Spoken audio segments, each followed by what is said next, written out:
It's all about the celebration of music. 240 bands, over 240 bands spread out throughout all of Utica. Had 18 different venues. We got a guy from Australia, we got a band from Texas, we've got tons of bands from Philadelphia, New York, Poughkeepsie, Oneonta, a lot of regional bands, a lot of local bands, a band from England. So yeah, there's bands coming from all over the globe. Joe Sweet came up with the idea. He came to me and Dave McCall from the Saranac Brewery and asked us if we wanted to take the ball and run with this music festival, if you will. Since November, we've been planning it, and it's been a lot of preparation. And we put our heads together, figured out different avenues we all could tackle. Like Damon takes care of like the bars and booking the bars, and Joe took care of the bands, and I took care of the promotions. So the three of us really came together pretty well on that. Looking out, time is fast. Now I'm alone at last.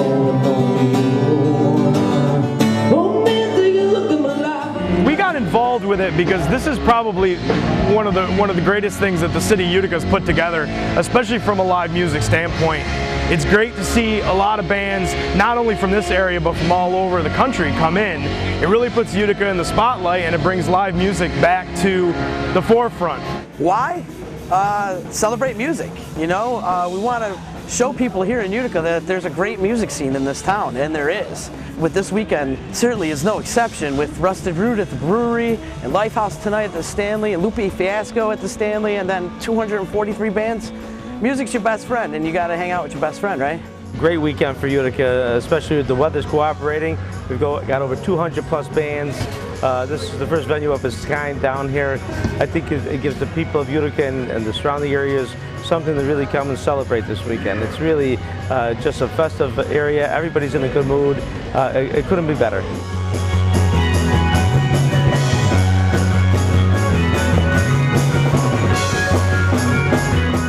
People were out in Groves last night. This Varick Street was absolutely mobbed. It was like a Saranac Thursday all over again.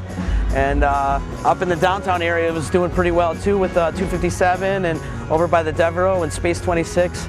So it's building. It's really nice what we've seen. We came into the hotel, checked in, came here. I mean, look at the street. You know, you just got people coming up and down and going to the places. It's really neat. It's great for a band, and it's great for people who live here.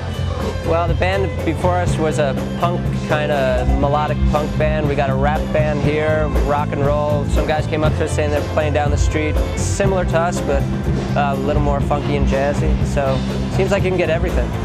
Well, I mean, you're bringing people in that have never ever been to Utica before. You bring them in here for the entire weekend. They're going to eat at restaurants. They're going to go to stores. They're going to find things around this area, and that's what Utica needs. You know, we need new people to move in here and to help boost our economy, and it also will help local residents. You know, last night we had the concert at the Stanley. Our restaurants on Genesee Street were full. The outside cafes were full. We've got homecoming at Utica College. We've got the Music Fest. Utica is buzzing. You know, they can say all they want, but Utica is buzzing. In fact, last night I happened to be in the Stanley, and then I went next door to one of the eateries, and somebody was saying, this is a great town. There's a lot to do. We can't believe what's going on here. And I applaud all that were involved. They did a great job, and I think it could only grow year after year. I think it's just going to be something that's going to be another staple of Utica. It's just going to be part of Utica, you know, just like our Boilermaker. It's going to be the Music Fest. I think it's very successful. I think with the culmination of the concert at the brewery, the concert at the Stanley last night and tonight, and along with all the live music that's going on around, not only on Varick Street, but around the city, I think it's an absolute success, and I don't see why this would not happen next year. And I think this is an example of something that's going to get bigger and bigger as the years go on. We had probably about, I would say about 2,500 to 3,000 people attending the festival throughout the weekend, not just on one day, but throughout the weekend. And we've already gone ahead and started planning for '09. Next year's festival is going to be different because we're going to have a little bit more organization, hopefully more volunteers.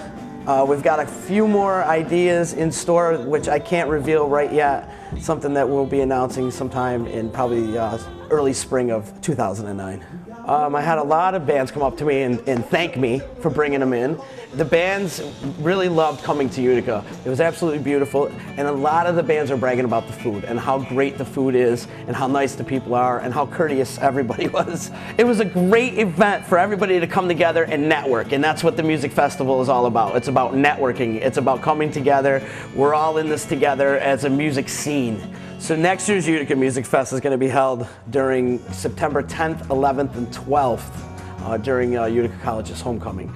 For more information and for band submissions and how to help for volunteer, you can log on at uticamusicfest.com, and we also have a MySpace page. It's myspace.com/Utica Music Fest.